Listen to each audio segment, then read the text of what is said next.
Hello everyone, happy February. I wish that I could show you a view out of my window right now because we're currently getting a dump of snow here at KU. So school is actually canceled today, meaning a lot of my day has freed up. So I thought that I would record a little video just to share about what the Father has been doing here on campus. Just to start off, I wanted to share about how much he's working within our women's community, specifically our women's groups. I think I've shared a little bit about this before, but every Thursday night we have what's called women's groups. So one of our mission staff members will share a teaching, and then the women will have small group discussions about what we're sharing. And it's interesting because over the course of the whole year so far, but like particularly the last few weeks, I have just seen how the women are transforming from women who are maybe a little insecure in their faith or insecure in their identity to God into true like student leaders who are willing to dive deep into the deeper issues of the faith and to open up vulnerably to real situations in their life and share with their friends and their sisters around them.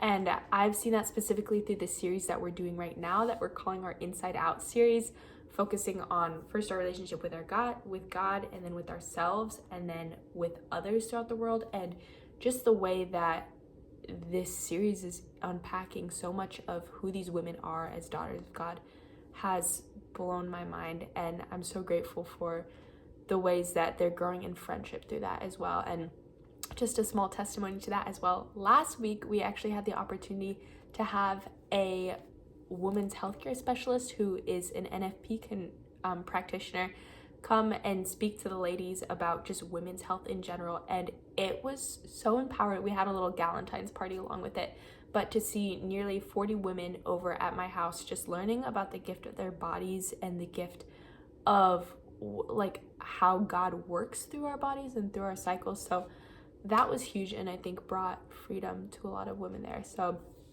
the Lord is doing a lot on that front within the community. But something else that I wanted to share as well is just the ways that the Holy Spirit has been moving and working on this campus. And I see this specifically through the outreach efforts that our mission team has been doing. So once to twice a week, we go out to campus just with the goal of meeting new students to be able to invite them into the community. And there was one day last week where we went on to campus specifically with the goal of just praying with people and genuinely just asking strangers like what they need prayers with.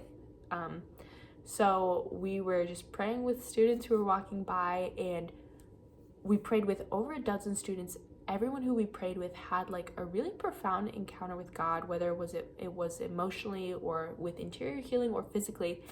And there was this one woman that I prayed with who shared with me at the beginning that she had had chronic hearing loss that has been deteriorating over the course of her life, such to the extent that she's expected to go deaf by the time she's a few decades older. And my team and I prayed with her for healing, and she was completely physically healed. We asked her if she could explain like where she was before and where she was after we prayed with her, and she said she started at about a 4 of her hearing.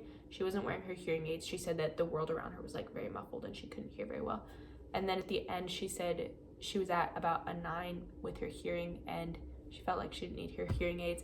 And something also very beautiful is she has been consistently coming to our Thursday night women's groups, and still to this day, that was last week, is not wearing her hearing aids, and said that she still has full restoration of her healing. So just to testify that like physical healing is real and miracles are real, and that this is the way that God is living and active in the church today. Just we need the courage to do it. So that was huge. That was so beautiful. But I have seen so many examples of this and of the ways that the Father is stirring and building this community over the past few months. But some other just really encouraging things that I wanted to share. I was listening to a podcast recently that was sharing that Bible sales in the US are up 22%, that the Rosary in a Year podcast is the #1 podcast on Apple Podcasts right now, which is crazy because that's like very explicitly Catholic versus the Bible in a Year is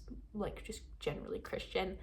And that there are a record number of conversions throughout college campuses in the US, record number of baptisms. And I know that I've been experiencing that through my ministry here at KU, but I wanted to say thank you because it as always, is your prayers that are bringing conversions to this world and to this country. So please, please continue to pray for me, continue to pray for the students at KU, and just know of my gratitude and my love for all of you. God bless. Bye.